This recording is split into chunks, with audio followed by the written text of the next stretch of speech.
Hey, it's Mel, and today I'm doing my September-October book haul thing because I got a few books in September, but it wasn't like enough to do a haul because it was only like 4, and I knew I was going to town with my class in October and loads of books came out on the 6th of October for some reason. So now I have about 10 books to show you. So the first 4 books are just books that I found on Amazon that I wanted, and the first being Ronan Rising by Leigh Bardugo, the third and last book in the Grisha trilogy, the first being Shadow and Bone, the second being Siege and Storm, and the last one being Ronan Rising. These books are a fantasy trilogy set in this world where there are Grishas. Grishas are magical people who have the powers to control certain things, so there are fabricators and other people, and this main girl, Alina, is a sun summoner, and there's also this guy called the Darkling. He's not very good news, and they're just a really good series. I read the first one ages ago, I read the second one a little while ago, and I won't get to read this for a while, but I wish that I could because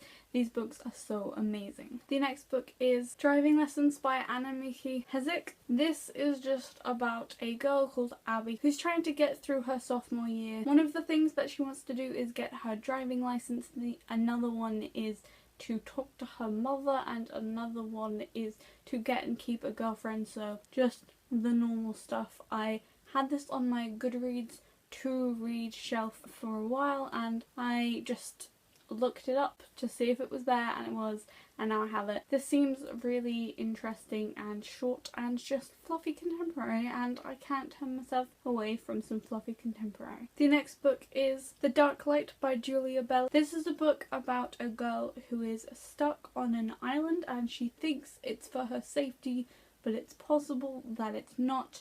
And she only realises this because this other girl turns up and has this dark past and all mysterious, and they develop a friendship and then something more because they're holding hands on the cover. And it's just really interesting. I've always been fascinated by stories about people who are like stuck on islands, and I've had this idea for writing one for a while, but I've never actually read one about it. So this should be really interesting and a bit more darker than what I'm normally into. The next book that I got was the Throne of Glass novellas to go along with the series. It's basically just a bunch of prequel things that happen before the series. I've only read the first book, but I have the second book and now this book, and I really want to read them because the first book was so good and Queen of Shadows came out a while ago. Throne of Glass is basically about this assassin who is taken from this concentration camp like place by the prince and the royal guard and is entered into the king's competition for a helper. So she kind of has to end up working for the people who hurt her people, and she's not very happy about it, but she knows it's her only chance of freedom. The 5th book that I got was actually a play, and that is The History Boys by Alan Bennett. This is a book about a group of boys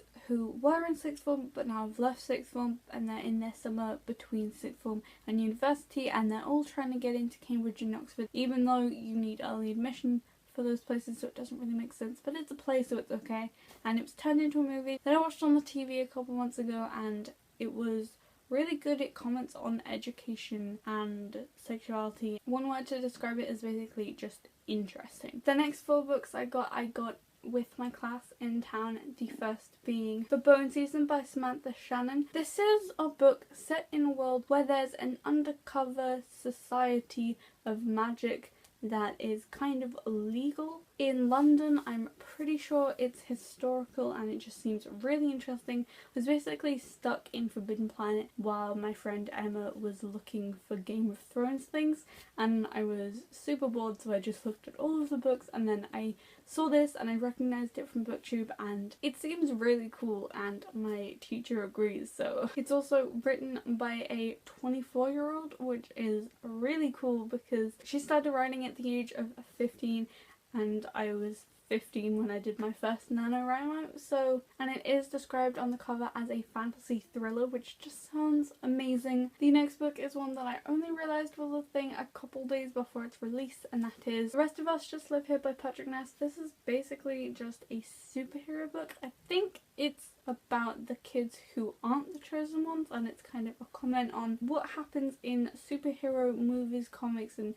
books and stuff like that, where everyone else just has to get on with their lives while superheroes exist, and how they cope with just being the side characters. I also just really like Patrick Ness's writing. I read More Than This last month, and I read A Monster Calls a while ago, and this edition has blue pages, which is just amazing. The book is also bright yellow when you take the cover off, which is just amazing. This was the one of 3 books that I got that came out on October 6th, and yes, I did refrain from getting the Harry Potter one. The next book that I got, I read immediately after I got it, and that was Carry On by Rainbow Rowell. Just amazing. If you don't know what's it about, it's basically the fan fiction from the book Fangirl. It's basically Harry Potter if Draco and Harry ended up together and Draco was a vampire, but really not, because you'd expect it to be like Harry Potter, but there are so many differences. It also discusses the whole unhealthy relationship between Dumbledore and Harry, and the lack of queer and people of colour in the Harry Potter books. Basically, if you like Harry Potter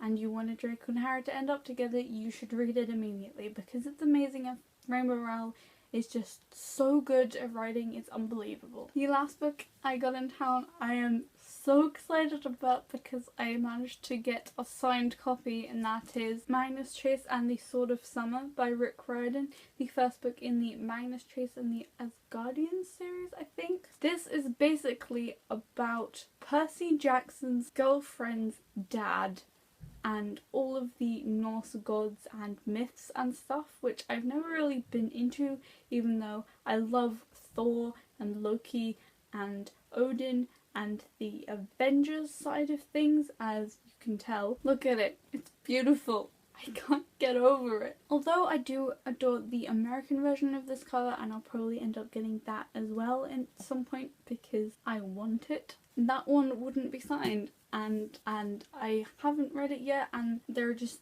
too many books to read, and I can't read anything for like 3 months. When I get to this, it will be amazing.